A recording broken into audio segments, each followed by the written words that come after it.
No one forgets the echo of a spirit. Clara Weston was bound to the gnarled trunk of an ancient mesquite tree, abandoned to decay under the verdict of the wilderness itself. Her wrists were tied so tightly, the cords sliced into her skin. Her legs, pulled apart and secured wide, forced her into a stance meant to rob her of pride as much as ease. The earth clung to her tattered skirt, streaked with sweat, blood, and grime.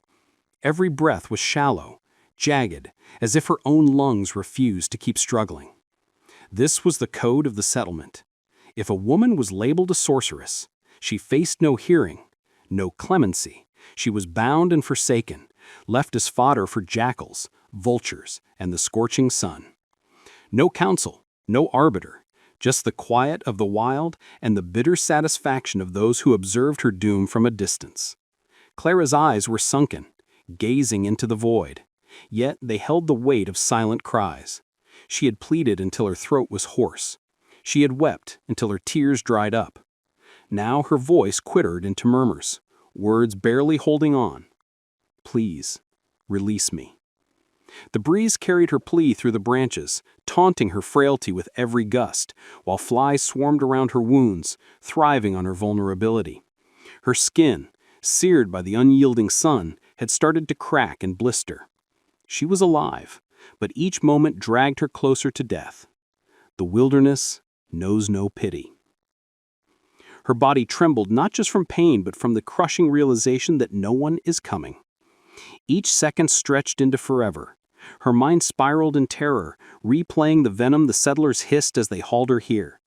They called her perilous. They called her damned. They called her unfit to live. But what sin had she truly committed? She mended the ill with roots and leaves. She soothed children who wheezed through the night. She brought comfort where superstition had faltered. For that, the settlement branded her a sorceress and surrendered her to the beasts. The bark of the mesquite gouged into her back. Each struggle deepened the rope's bite, cutting into her flesh. Her body slumped forward, but the cords held her upright in ruthless defiance. This was not punishment. It was erasure.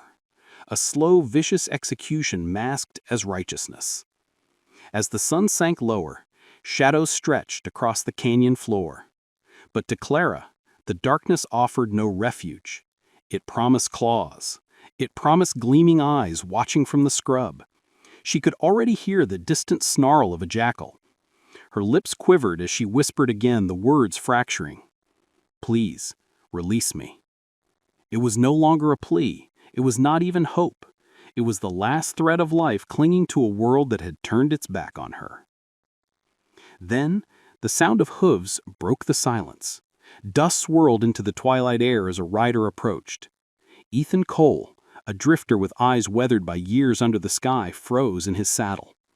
He had witnessed cruelty before, men strung up, outcasts beaten senseless. But this was different. It churned his gut, the kind of cruelty that left a wound deeper than any blade.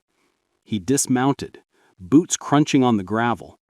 For a moment, he stood still, his throat dry as ash, as he stared at the broken figure tied to the tree. Clara's head hung low, but her lips still moved, repeating those three words that pierced his heart. "Please, free me." Ethan's hand lingered near the rope. His mind wrestled with what his eyes beheld. This was not justice. This was a sentence born of fear and folly. The settlement's law said she must die, but his stomach nodded at the thought of turning away. The sun bled crimson through the branches, and in that silence, a question burned fiercer than the wilderness itself. If you were Ethan Cole, staring at a woman abandoned to the beasts, would you walk away? Or would you risk everything to save her? Ethan stood there, staring at the cords cutting into Clara's skin. The marks were so deep it seemed the wilderness itself had staked its claim on her. He reached out and touched a knot. It was tied cruelly, tight, as if the hands that bound it wanted to wound long after they'd gone. Clara lifted her head slightly. Her eyes met his. They weren't the eyes of a sorceress, as the settlers claimed. They were the eyes of someone pleading, not to be forgotten. Ethan's gut twisted. He'd seen folks punished before, but nothing like this. This wasn't justice. It was hatred dressed as law. The settlement had its own rules. If they named you a sorceress, you faced 2 fates: burned in the plaza or tied out here for the beasts to decide. And the settlers thought the wilderness was kinder. They said the sun would end you quickly, but Ethan knew better. The wilderness took its time. As he tugged at the rope, Clara whispered again, her voice brittle as dry leaves. "They left me for the jackals." Those words hit harder than a stone. Ethan's hands shook on the cord. He could almost see the jackals circling in his mind, waiting for dusk. The wilderness wasn't just cruel, it was patient. One knot loosened, then another. With each pull, more bruises appeared, on her arms, her legs, her shoulders, like the devil himself had marked her. Ethan gritted his teeth. If he walked away, she'd die slowly. If he stayed, he was defying the settlement's law. And in a place like Redstone, defying the law meant making enemies. He recalled the whispers in the saloon, how fear spread like wildfire, how quickly a crowd could turn vicious when dread led the charge. He thought of the nights he'd sat listening to men boast about frontier justice. But this wasn't justice. It was ignorance bound in rope. The final knot gave way, and Clara collapsed into his arms. Her skin burned from the sun, her breath faint and ragged. Ethan caught her before she hit the ground, holding her steady as her trembling shook them both. It wasn't just the heat or the thirst. It was the weight of knowing her own people had cast her out. In that silence, she whispered something that stopped him cold. "I was damned." Ethan froze. The words were so faint he almost thought he'd misheard. But her eyes were open now, locked on his, wide and glassy. She meant it. He swallowed hard. He'd heard tales of curses in smoky taverns and around flickering campfires, stories folk told when they feared what they couldn't understand. A child died, and they blamed the healer. A horse fell lame, and they pointed at the neighbor. And when herbs work better than prayers, they called the woman who brewed them damned. Ethan shook his head. There was nothing damned about Clara. She was flesh and blood, beaten and left to die under the open sky. The real curse was the ignorance of those who did this to her. As he held her up, her lips cracked as she tried to speak again. "They said my remedies were poison. They said I brought plague." Her voice broke on the last word, heavy with the burden of lies too great for any soul. Ethan's jaw tightened as he looked out over the scrubland. The shadows were lengthening. Night was near. Jackals would soon catch her scent. He couldn't leave her here, not after hearing the truth spill from her lips. He lifted her gently and laid her across his horse. She was light, frail from days of pain and thirst. He swung up behind her, steadying her with one arm. The horse shifted, then started toward a weathered cabin Ethan knew a mile down the trail. It wasn't much, but it would offer shelter for the night. As they rode, Ethan's mind burned. He thought of the men in Redstone, how quickly they'd come looking once they realized Clara was gone. He knew what was coming. Fear turned men into monsters and crowds into killers. If the settlement branded her a sorceress once, they'd hunt her until she was gone for good. The wind stung his face as he gripped the reins tighter. The question seared within him. Was he ready to face an entire settlement for one broken woman? And if he did, how far would they go to silence them both? If you're still riding with me through this tale, do me a small favor. Hit that subscribe button so you don't miss the rest of the journey. And while you're at it, pour yourself a cup of coffee, lean back, and tell me this. What time is it where you are? Where in the world are you listening from? Ethan guided the horse to the old cabin near the bluff. It was little more than 4 walls and a sagging roof, but it would do. He carried Clara inside and laid her on a worn blanket. She drank eagerly from his canteen, water spilling down her chin, then slumped back, her eyes half closed. For the first time since he found her, she looked like she might make it through the night. Ethan sat by the doorway, his revolver heavy across his lap. He'd been around long enough to know peace was fleeting in these parts. And he was right. The sound came first. Boots on stone, voices low and hostile, drifting through the dark. His hand tightened on the gun. The door creaked open, and 3 men stepped out of the night. Ethan recognized them from Redstone, tavern drifters, bold only in numbers. The tall one smirked, his teeth glinting in the lantern light. "Cole, we know you've got her. Give her up. The law says she belongs to the beasts."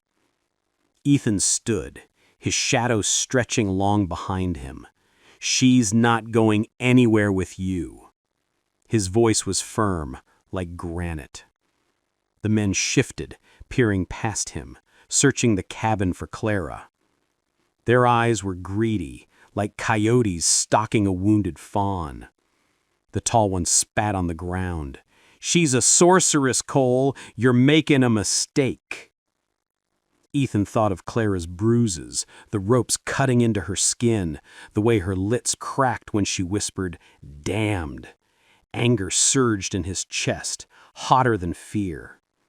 In one fluid motion, the revolver came up. The crack of the shot shattered the night. The bullet tore through the brim of the tall man's hat, sending it spinning into the dirt. For a long moment, no one moved. The smell of gunpowder lingered. Then Ethan's voice cut through the quiet. "The next one won't miss." The men froze, their bravado draining faster than water from a cracked jug. They muttered curses, retreating into the shadows, leaving their pride scattered in the dust. Ethan kept his finger on the trigger until they were gone. He knew they'd be back. And he knew this was just the beginning. When a man defied a settlement's law, the whole settlement came hunting. By dawn, Ethan had barely slept, sitting outside the cabin with his rifle across his knees. He knew the 3 men wouldn't be the last, and he was right.